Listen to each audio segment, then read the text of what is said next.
नमस्कार दोस्तों, कैसे हैं आप। आशा करता हूँ आप अच्छे और स्वस्थ होंगे। दोस्तों आज के इस वीडियो में हम बात करेंगे ईएसआई की। दोस्तों जी हाँ, आप अगर एक एम्प्लॉय होते हैं तो कंपनी में पीएफ प्रोविडेंट फंड के साथ में ईएसआई भी लागू होता है, जिसकी सैलरी 21,000 से कम होती है। अभी गवर्नमेंट ने 21,000 की हुई है, लेकिन खबरें हैं कि शायद ये बढ़कर 30,000 हो जाए। लेकिन फिलहाल जो लिमिट है ईएसआई की वो 21,000 रुपए, यानी अगर आपकी सैलरी 21,000 से कम है तब आप पर ईएसआई लागू होता है। तो दोस्तों आज की इस वीडियो में हम बात करेंगे कि ईएसआई क्या होती है और इसके क्या बेनिफिट होते हैं। इस वीडियो में हम दो चीज कवर करेंगे और आने वाले वीडियोज में थोड़ा डिटेल में हम जाएंगे कि ईएसआई के क्या क्या फीचर्स होते हैं और क्या क्या और इसके अंदर एडिशनल पॉइंट्स होते हैं जिन्हें हमें कवर करना चाहिए। दोस्तों इस वीडियो में हम कवर करेंगे ईएसआई क्या है और इसके क्या बेनिफिट्स होते हैं। तो दोस्तों वीडियो बहुत इंटरेस्टिंग और जानकारी वाला होने वाला है। आप वीडियो को स्किप मत करिएगा, आपको बहुत सारी जानकारी मिलने वाली है। तो दोस्तों मेरा नाम है मनोज शर्मा, आप देख रहे हैं शर्मा जी है, जहां मिलते हैं आपको पीएफ, ईएसआई और लेवल रिलेटेड वीडियोस जो आपके और आपकी फैमिली के लिए बहुत ही हेल्पफुल होते हैं। तो दोस्तों चैनल को सब्सक्राइब कर लीजिए, वीडियो को लाइक शेयर कर दीजिएगा, पास वाले बेल आइकन को हिट कर दीजिए ताकि आप तक सबसे पहला जो भी मैं वीडियो लेकर आऊं पहले पहुंच जाए। तो दोस्तों बिना देरी के हुए आइए इस वीडियो को शुरू करते हैं। तो चलिए दोस्तों बात करते हैं ईएसआई की और इसके क्या क्या बेनिफिट्स होते हैं। दोस्तों ईएसआई का फुल फॉर्म होता है एम्प्लॉई स्टेट इंश्योरेंस कॉर्पोरेशन। दोस्तों आइए इसकी डेफिनेशन हम समझ लेते हैं, व्हाट इज ईएसआईसी। दोस्तों यहाँ पे मैं इंग्लिश में लिखा हुआ है, लेकिन मैं आपको हिंदी में सारा पढ़ के बताऊंगा, समझाऊंगा। दोस्तों ईएसआई एक्चुअली होता है एक public social security and health insurance fund for Indian workers. दोस्तों आम भाषा में इसे ऐसा कहा जा सकता है कि ईएसआई एक मेडिकल इंश्योरेंस है जो जिसकी सैलरी 21,000 से कम है। जिस कंपनी में 10 और 10 से ज़्यादा एम्प्लॉइज रहते हैं और उनकी सैलरी अगर 21,000 से कम है तो वो ईएसआई के अंदर आते हैं। दोस्तों कोई फैक्ट्री हो, होटल हो, shop, cinema, preview theatre, restaurant या कोई भी प्राइवेट या एजुकेशन इंस्टीट्यूट हो, वहां पर ईएसआई लागू होती है अगर 10 या 10 से ज्यादा एम्प्लॉइज है और उनकी सैलरी 21,000 से कम है। तो आम भाषा में कहें दोस्तों ईएसआई एक मेडिकल इंश्योरेंस है जो एम्प्लॉय की और उसकी फैमिली को कवर करता है पूरी तरीके से। तो चलिए दोस्तों अब हम समझते हैं कि ईएसआई के क्या बेनिफिट हैं, क्या एलिजिबिलिटी और क्या प्रोसेस रहता है। दोस्तों सबसे पहला बेनिफिट्स ईएसआई के हम समझ लेते हैं। The Section 46 of Employees State Insurance Act envisages following social security benefit. दोस्तों सेक्शन 46 के अंतर्गत बहुत सारे बेनिफिट ईएसआई के अंतर्गत आते हैं। सबसे पहला बेनिफिट होता है सिकनेस बेनिफिट। सिकनेस बेनिफिट का मतलब ये होता है कि दोस्तों अगर आपको कुछ भी बीमारी हो गई आपको और आपकी फैमिली को, तो आप सिकनेस बेनिफिट ले सकते हैं ईएसआई हॉस्पिटल के द्वारा। उसके अंदर ऑप्शन ये होता है कि दोस्तों अगर आपने सिकनेस बेनिफिट के अंतर्गत आपने इलाज भी लिया है और आपका जो भी ईएसआई डॉक्टर आपको रिकमेंड करेगा रेस्ट 7 डेज या 10 डेज का, उसका आपको 70% पेमेंट भी होता है।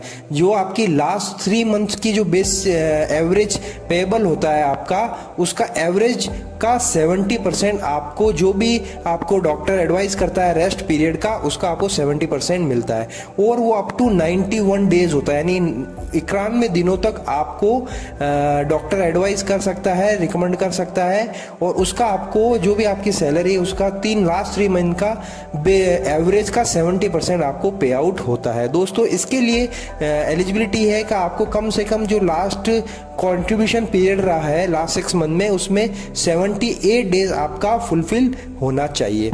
दोस्तों इसके अंतर्गत भी 2 और है एक्सटेंडेड सिकनेस बेनिफिट। इसके अंतर्गत 2 साल के लिए इसको बढ़ा दिया जाता है और ये लॉन्ग टर्म डिजीज के लिए होता है। अगर आपको डॉक्टर एडवाइस करता है ईएसआई डॉक्टर, तो उसमें आपको 2 साल तक लॉन्ग टर्म डिजीज के लिए ये एक्सटेंड किया जा सकता है सिकनेस बेनिफिट और इसका जो पेमेंट होता है वो 80% कर दिया जाता है। दोस्तों ये सब कुछ ईएसआई की वेबसाइट पर अवेलेबल है ये सारे बेनिफिट।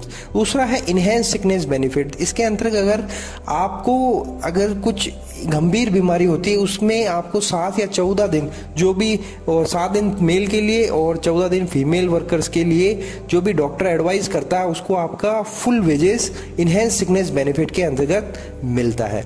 दोस्तों अब बात करते हैं मेडिकल बेनिफिट्स की। दोस्तों सिकनेस बेनिफिट के साथ साथ आपको मेडिकल बेनिफिट भी मिलता है, यानी आप और आपकी फैमिली ईएसआई हॉस्पिटल से जो भी मेडिकल कवरेज है, आपका मेडिकल फैसिलिटी आप ले सकते हैं।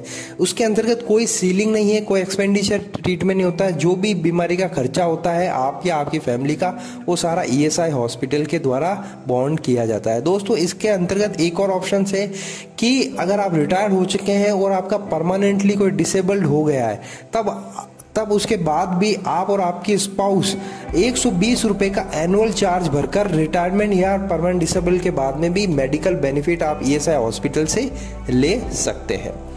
तीसरा है दोस्तों, अब बात करते हैं डिपेंडेंस बेनिफिट। दोस्तों इसके अंतर्गत अगर का किसी कारणवश से एम्प्लॉय की डेथ हो जाती है, किसी भी कारण से डेथ हो जाती है, या ऐसी एम्प्लॉय में इंजरी के दौरान यानी काम करते दौरान एम्प्लॉय की डेथ हो जाती है या ऑक्यूपेशनल हैजार्ड के कारण डेथ हो जाती है, तब उसके डिपेंडेंट को 90% मंथली जो उसका वेजेज है वो पेंशन के रूप में डिपेंडेंट्स को मिलता है डिपेंडेंट बेनिफिट के अंदर। यानी आपकी अगर किसी कारणवश एम्प्लॉयमेंट इंजरी से या ऑक्यूपेशनल हैजार्ड से डेथ हो गई है तो आपके डिपेंडेंट को 90% आपका मंथली जो है पेंशन मिलना स्टार्ट हो जाता है।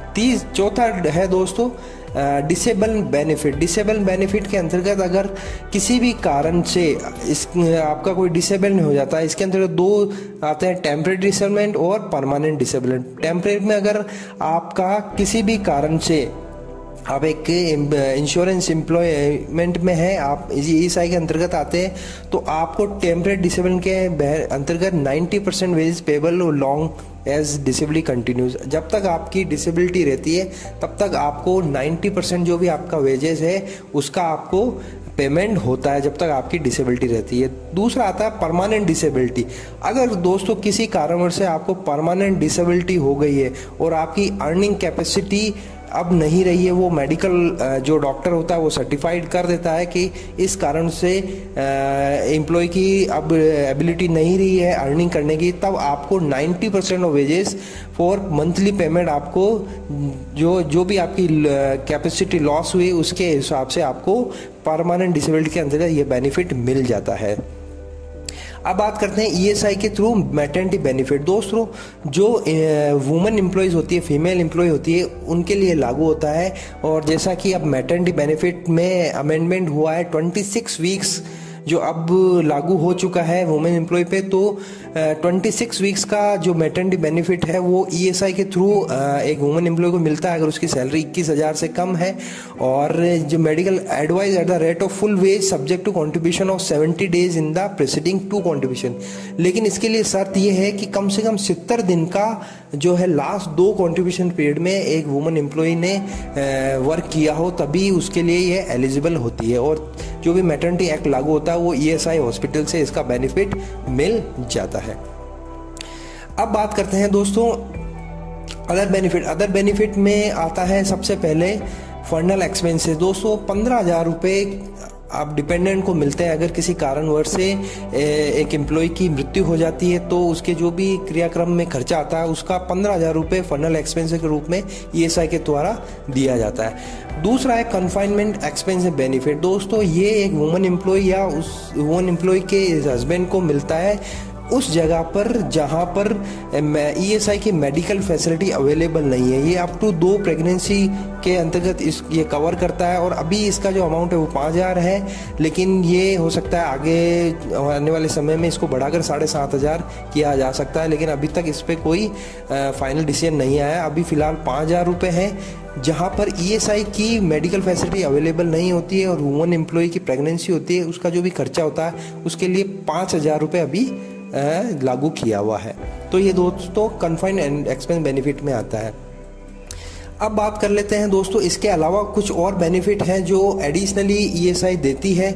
इसके अंतर्गत आता है वोकेशनल रिहेबिलिटेशन। दोस्तों ये बहुत कम देखने को मिलता है। कुछ परमानेंट डिसेबल जो लोग हो जाते हैं जो ईएसआई के अंतर्गत आते हैं उनको वीआर ट्रेनिंग दी जाती है ईएसआई के थ्रू। ये बहुत ही कम देखने को मिलता है। फिजिकल रिहेबिलिटेशन यानी उनको वापस सुधारने के लिए कुछ एक्टिविटीज होती है वो भी ईएसआई के द्वारा की जाती है, लेकिन इसमें काफ़ी पेचीदा है, आपको काफ़ी मशक्कत करनी पड़ती है ये बेनिफिट लेने के लिए। ओल्ड एज मेडिकल केयर, जैसा हमने पहले बात की, आप रिटायर हो चुके हैं या आप परमानेंट डिसेबल्ड हो चुके, तो 120 रुपये साल का आप भरकर आप अपना और अपनी जो स्पाउस है उसका आप मेडिकल कवरेज ताउम्र ले सकते हैं।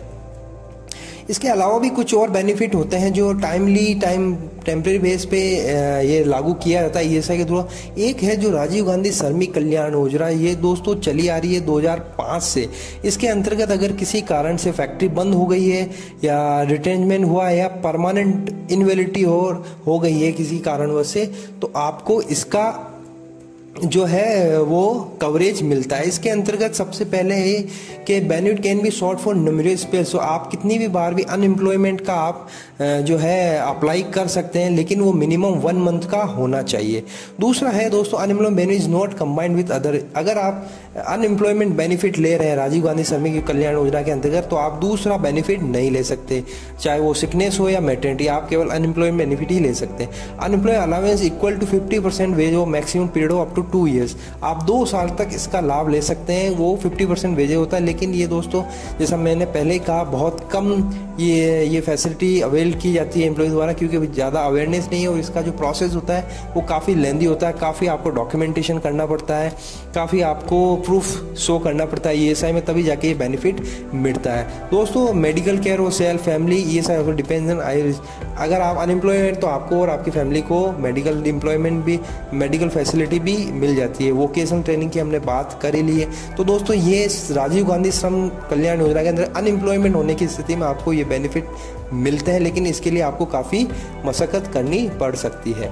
दूसरा दोस्तों अभी हाल ही में नरेंद्र मोदी सरकार बीजेपी गवर्नमेंट ने ये लागू किया अटल बीमित व्यक्ति कल्याण योजना। इसके अंतर्गत भी वही सारे है दोस्तों, अनएम्प्लॉयमेंट ये अलाउंस है अप टू 90 डेज, यानी 90 दिनों तक आपको ये मिल सकता है, लेकिन ये once in a lifetime में आपको एक बार ही मिले। ये 2018 में स्टार्ट किया था, लेकिन इसको बाद में एक्सटेंड कर देगा। पहले ये 25% इसका वेजेस था, लेकिन इसको बढ़ाने की बात चल रही है दोस्तों, 50% करने की बात चल रही है। ये आप इसके लिए कुछ शर्तें हैं दोस्तों, minimum period of 2 years immediate before, आप कम से कम 2 साल की आपने सर्विस की हो ईएसआई में, 2 साल के आप ईएसआई मेंबरशिप हो, और कम से कम आपने 78 दिन 78 डेज आपने लास्ट कंट्रीब्यूशन पीरियड में कम से कम आपने भरे हो, तभी आप इस फैसिलिटी का अवेल कर पाएंगे। दोस्तों ये आप अपने एम्प्लॉय लॉगिन में जाकर ये इसके लिए आप एप्लीकेशन भर सकते हैं, और ये भी उसी केस में लागू होता है अगर आप नौकरी पे नहीं है, किसी कारणवश से आपकी नौकरी चली गई है, तब आप अपने ईएसआई लॉगिन, एम्प्लॉय लॉगिन में जाकर अपना एफिडेविट, फोटोकॉपी, आधार कार्ड और बैंक अकाउंट देकर ये इसका फैसिलिटी आप ले सकते हैं। लेकिन जैसा मैंने पहले कहा, ये अटल बीमित व्यक्ति कल्याण योजना और राजीव गांधी कल्याण योजना ये अनएम्प्लॉयमेंट बेनिफिट है, इसके लिए आपको काफ़ी प्रूफ देने पड़ सकते हैं। आपको बाकायदा ईएसआई हॉस्पिटल और ऑफिस में आपको प्रूव करना होगा कि आप अनएम्प्लॉयमेंट है, और तभी आपको इसका बेनिफिट मिलेगा, लेकिन ये कम्प्लीटली ईएसआई पे डिपेंड है। तो दोस्तों ये थे सारे बेनिफिट और ईएसआई के बारे में जानकारी। आपको ये वीडियो कैसा लगा कमेंट करके ज़रूर बताइएगा।